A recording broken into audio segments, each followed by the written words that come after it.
Cowboys have signed a new deal to keep training camp in Oxnard, California through 2030, fellas. So it's been the summer home for the Cowboys for 45 years, including the last 20. We'll be going out there starting the 21st. We'll have coverage. Brian will be out there representing our show with the KNC Masterpiece. Then we'll fly out with Sean and RJ and Bobby on the 27th. So looking forward to that. Always one of our favorite trips every single year. But Cowboys are going to be continuing training camp in Oxnard through 2030 after the team and officials inked a new deal. Yeah, it just makes so much sense. I mean, John Hickman, who works on the marketing side, a long time ago when we were in San Antonio, and literally I remember standing on the tower with Jerry Jones and Steven and Jerry Jr. and Larry Lacewell, and we were in Wichita Falls, and it was like 105 degrees. And Jerry goes, "This is madness. This is absolute madness. We're going to have a player die here." And that was the whole thing with Corey Stringer. Remember all that was going on with the Vikings? And died of heat stroke. And Jerry sent John Hickman out to California. The Raiders used to be at this facility, and then they moved to Napa and stuff. And John spotted it and got the deal. But that right there, I cannot imagine a more perfect place to practice football with the grass, the temperature. You don't have to survive practice. Like when we were in Wichita Falls in those days, you had to survive practice. You couldn't even work because it was so hard on you to be able to, to function at practice. You're just miserable. You're tired. You're miserable. You can't think.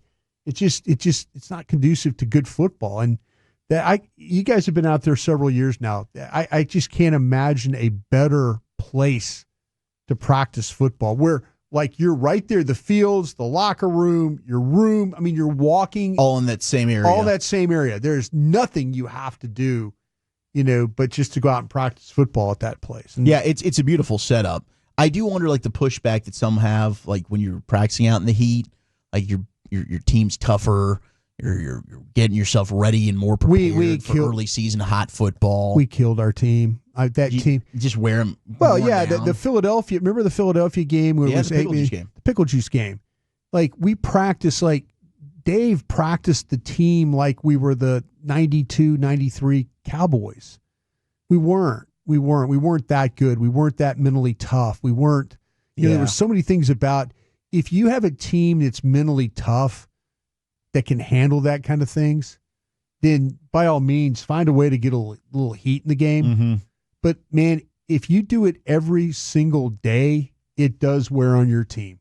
It absolutely wears. It'll break your team. Definitely. Well, they could have the best of both worlds because they come back to the Star, and when they come back for training camp at the Star, aren't they just in the Ford Center? Yeah. They're just keeping it AC. Like, at that point, you could have a couple of practices. It's like, hey, we're going to go outside and we're going to test ourselves a little bit. If you're going to open the season, say, in Tampa or Miami or one of those places, then, maybe you think about, now Arizona used to be a team that they would play at Sun Devil Stadium, and you would think, oh my gosh, it's terrible out here.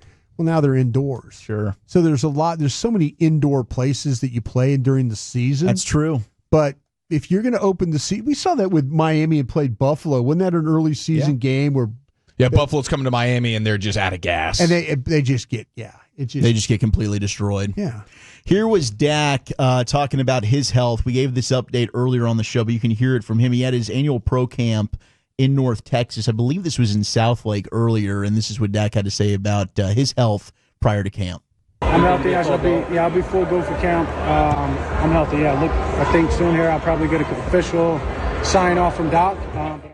But he's fully healthy. Yeah. Pretty pumped. Dak, we talked about earlier how good he was looking. He also went on to talk about George Pickens and the involvement that Pickens has had working with him from the moment he arrived in Dallas. He said that knowledge, that involvement, it shows you a guy that loves football, and that, to me, delegates a lot of the things you heard in the past about him. Great dude, loves his teammates, and is excited as hell for the season. I know he is, and I know he's happy to be in a fresh new spot and excited for what he's going to do for us. You go turn on that guy's tape, he's getting separation. He's got separation even when he's not getting the ball at times. And when he doesn't have separation, he's still making catches. So it's not going to be hard for me It's about getting the ball near that guy, and he will be George Pickens. Go turn on the tape. He's great at doing it. Yeah, I do love hearing him say that because that's really what you want. Pickens, he will have times of separation, of course, but there's plenty of times where he doesn't necessarily look overly open, but at that size with that catch radius, he is open. Mm-hmm. And so I just hope that Dak has the trust to just get him the football, even though he doesn't always look maybe 100% wide open. There will be some practices where he throws the ball and Dak's going to come by afterwards and say, like, you'll hear it on the field. I didn't think you're open. I didn't think you're going to get that one.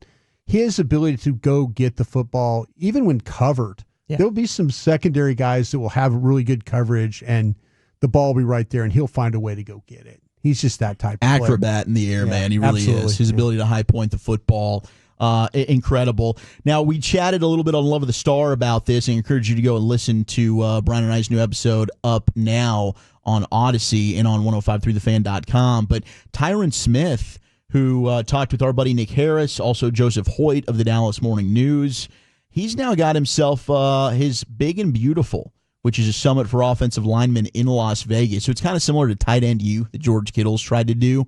But this offensive line summit, which was hosted by Tyron, was a chance for linemen to have their getaway in a unique offensive line way.